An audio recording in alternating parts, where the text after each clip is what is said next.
So welcome to St George's Church for a carol service which is like no other. This is not a normal year, and you don't need me to tell you that.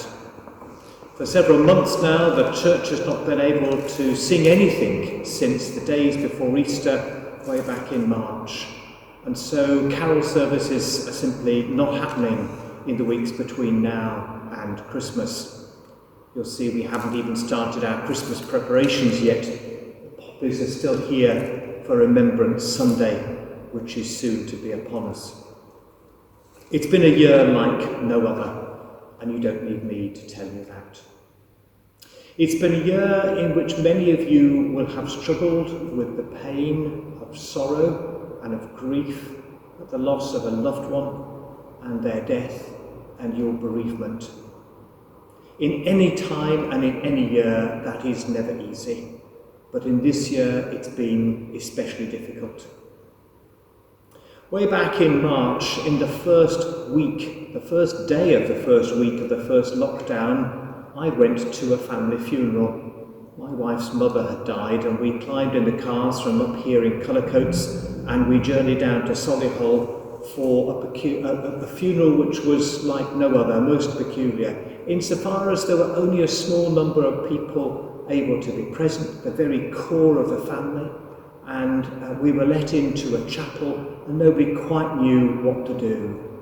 But most painful of all, when we came out, we missed that wider family, we missed all of Judy's friends and neighbours who would have all gathered round at that time, and perhaps gone for a cup of tea or a glass of something afterwards.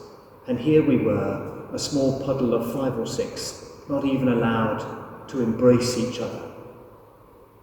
All of you, most of you, will have experienced something like that for yourselves in these past months, and my heart goes out to you. When the Macmillan service, the carol service, meets in this church, it's a time when we just let the tears flow and we sing those old carols that we've known since we were, well, knee-high to a daisy, really. We just sing them all and nobody bothers if the Kleenex are out. And we just light a candle and we hold each other in that embrace of solidarity in sorrow. And here, sadly, the best we can do is to broadcast these few poems or words to you.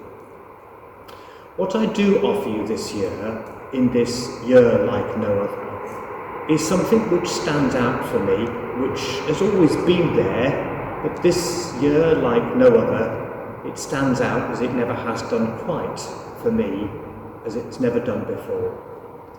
And that's the whole theme of those weeks before Christmas, which we call Advent. And it's a theme of hope. Hope which burns bright in the darkest gloom. There was a very holy woman, Julian of Norwich. She lived in medieval times, and her writings are still read today. And she had a vision.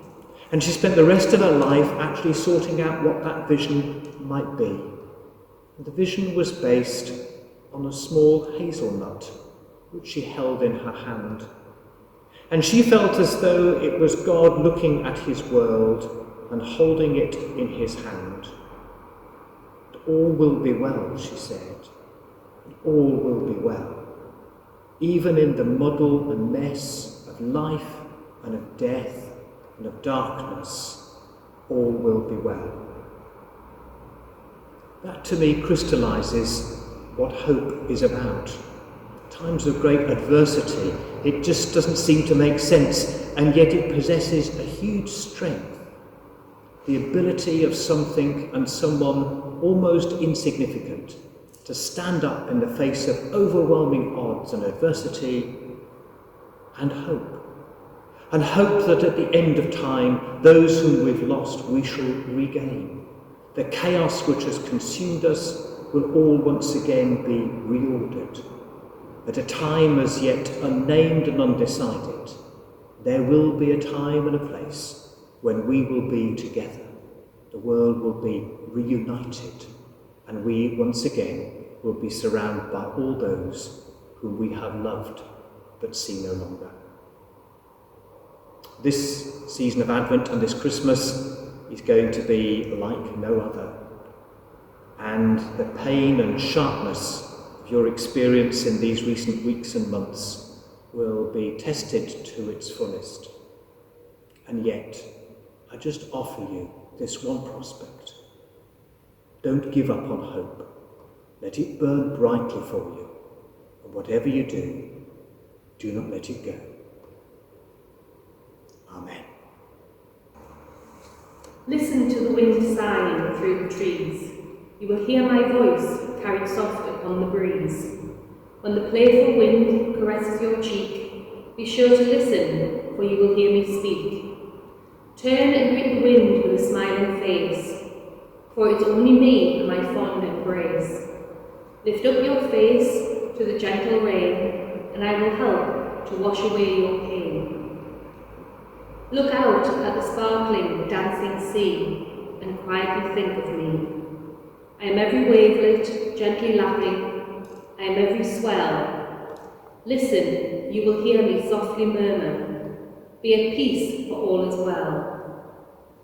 I am the soft and gentle hush before the dawn is shrilly spoken.